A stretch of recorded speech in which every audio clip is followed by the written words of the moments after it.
Let's do it. Okay. Got DB's Coach Cory Peoples. We'll go ahead and open right for questions for Coach Peoples. Kelly? Can you just walk us through how you ended up at Georgia Tech? I want to say it's about 3 months I've been here now.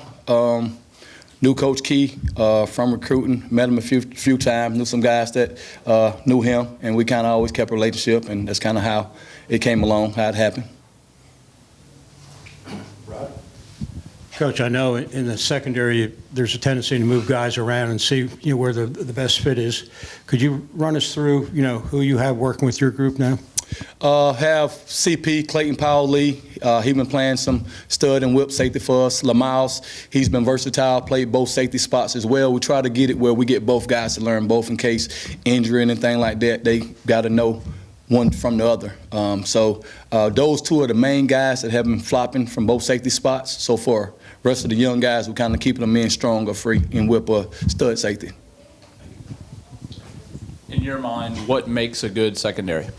Communication. You got to talk. If you don't communicate, you're not going to be good in secondary. That's probably the number one thing you have to do in the secondary is communicate, talk, know your adjustments. When picture change, when you get different movement, motions, you got to be able to talk and communicate through it. Have these guys been doing it? They've been doing a great job of it. With a new defense, I think they actually kind of handling it well.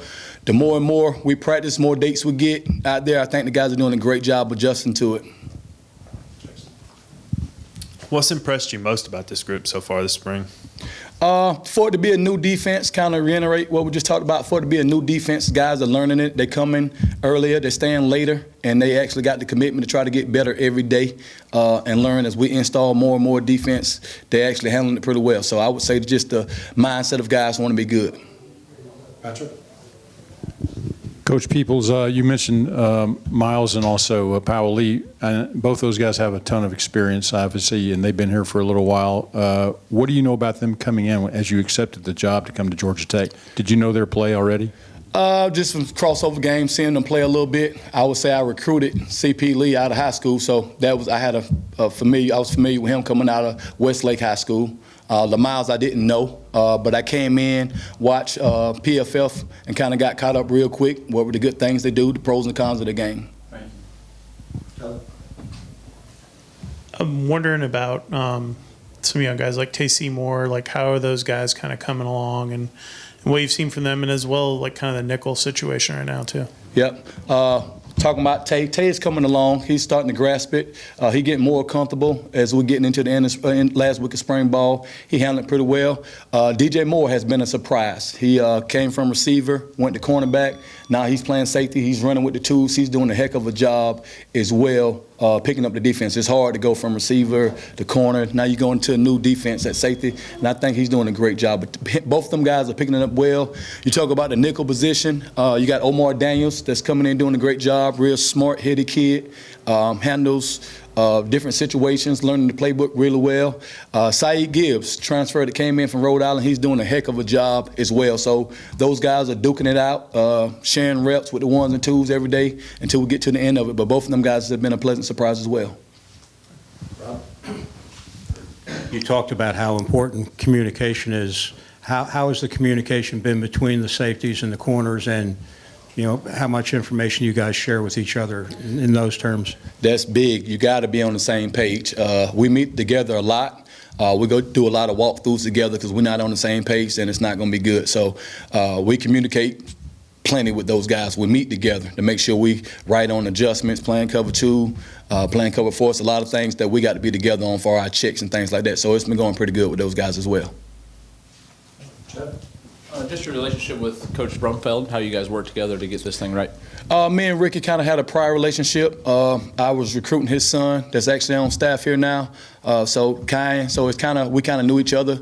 I always knew he was a really good coach, then coach receivers, then coach DBs, special teams. So it was kind of easy, already having a prior relationship with him. So it was smooth sailing. What's your learning curve been like, and the relationship with Coach Santucci, and trying to like kind of feel out your learning sort of as the kids are learning? I'm sure some of the stuff as you kind of get used to each other coaching on the field. When I first got here, it was a lot of learning. We had a lot of 6:30 days to 8 o'clock, learning the scheme and getting caught up, but it's been good. Coach Santucci been doing a great job teaching it to the staff. We got a lot of install in. We got the base of everything in, now the majority of everything in that's we're going to carry into camp. We probably got a few more things we'll put in, but overall it's been good. Santucci been doing a good job getting us here early the first 2 months. I mean, it was long, the first 2 months was long, but we got it done now. Rob? You got a guy in Clayton Powell-Lee who's a sure tackler. Is he a guy you can feel comfortable about moving up closer to the line of scrimmage? No doubt. I actually had CP in yesterday talking to him, telling him how well I thought he advanced in his tackling from the first week until now. It's like night and day. That's one of the things he kind of had to improve on a little bit from last year, and he's been taking it in stride, getting better every day at his tackling. Okay. Time for a couple more. Patrick?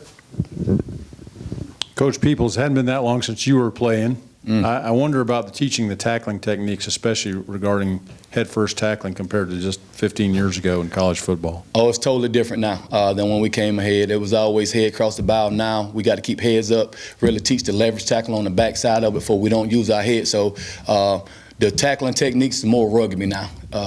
You know, them guys have been doing it for a long time and they don't have no injury. So in the football world, we actually got to the rugby tackling of the world of keeping our head on the backside of everything, not getting our head in there, eyes up, tackling with your shoulders and chest, understanding what a force tackle is, what a profile tackle is, what a knife tackle is. So it's totally changed since my time playing. What's a profile tackle? Profile tackle is basically you tackling up high in the chest area, keeping your head up out of there and wrapping and clawing through. Kelly, if you want to wrap this up. Sure. I wanted to ask you about Cory, who, had some health things and has kind of had to fight through it. Just how is he doing and kind of trying to come back?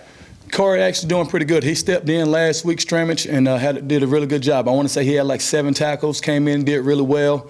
We kind of set Lamiles a little bit. Cory got in some reps. He actually played like 63 plays and did a great job when he came in. I think he's getting more and more adapted to the system, and I'd like to see what he do this Saturday for the spring game. Okay. Coach, thank you. Appreciate it. Thank y'all. Thank y'all. Yes, sir. Yes, sir. Appreciate y'all. Thank you.